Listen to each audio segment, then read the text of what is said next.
last month units negative industry के, value 33-40% positive. तो ये जो प्राइस बढ़ने का हुआ, शायद इंडस्ट्रीज को तो एक कुशन मिल गया, ब्रीथिंग स्पेस मिल गई. और आपकी बात बिल्कुल सही है कि पैसे होंगे तो वो लगा पाएंगे ना. पेशेंट के साथ तो प्रॉब्लम शुरू हो गई. पेशेंट की तो अफोर्डेबिलिटी नहीं है. यूनिट्स गिरने का मतलब क्या है कि बीमारियां कम हो गई हैं या खरीदारी कम हो गई है? आपकी क्या राय है? लेकिन यूनिट्स गिरने का मतलब ये है कि एक्स्ट्रा स्टॉक पुश किया गया था मार्केट में और उसके रिजल्ट्स हैं. उसके बाद जब प्राइस इंक्रीज हुई तो एक जो नॉर्मल बाइंग पैटर्न था, आप देखेंगे उस साल का वॉल्यूम आप चेक कर लें, उससे पहले का वॉल्यूम चेक कर लें, तो उस साल के वॉल्यूम जो था वो बहुत अच्छी ग्रोथ के अंदर था. एक्स्ट्रा स्टॉक पुश किया गया.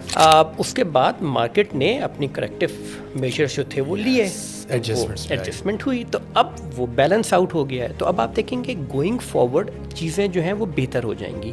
शायद जब ही इन लोगों ने सर परचेसिंग पावर पैरिटी को लगा दिया, क्या वो उसके साथ ही देखेंगे कि पैरिटी क्या चल रही है? प्रोबेबली वॉल्यूम जो है, ऑल्दो अगेन ये आपने जहाँ से बातचीत शुरू की थी कि नेशनल इंडस्ट्री और मल्टी नेशनल इंडस्ट्री, वो थोड़ा सा माइंडसेट का भी थोड़ा सा डिफरेंस है. नेशनल इंडस्ट्री के अंदर वॉल्यूम की बहुत ज़्यादा बात हो रही होती है और वैल्यू की प्रोबेबली इतनी बात नहीं हो रही होती है.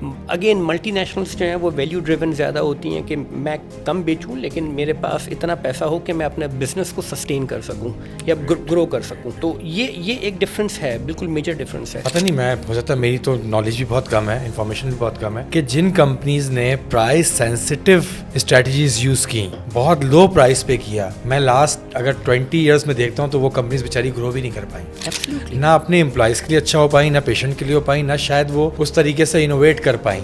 मेरा बिल्कुल ये मकसद नहीं ये बात करने का कि प्राइसेस जो हैं वो डिस्प्रोपोर्शनेटली ज़्यादा होनी चाहिए. मेरा मतलब सिर्फ ये है कि फेयर प्राइस होनी चाहिए, रीजनेबल फेयर प्राइस होनी चाहिए, जिसके अंदर बेनिफिट हर स्टेक होल्डर को.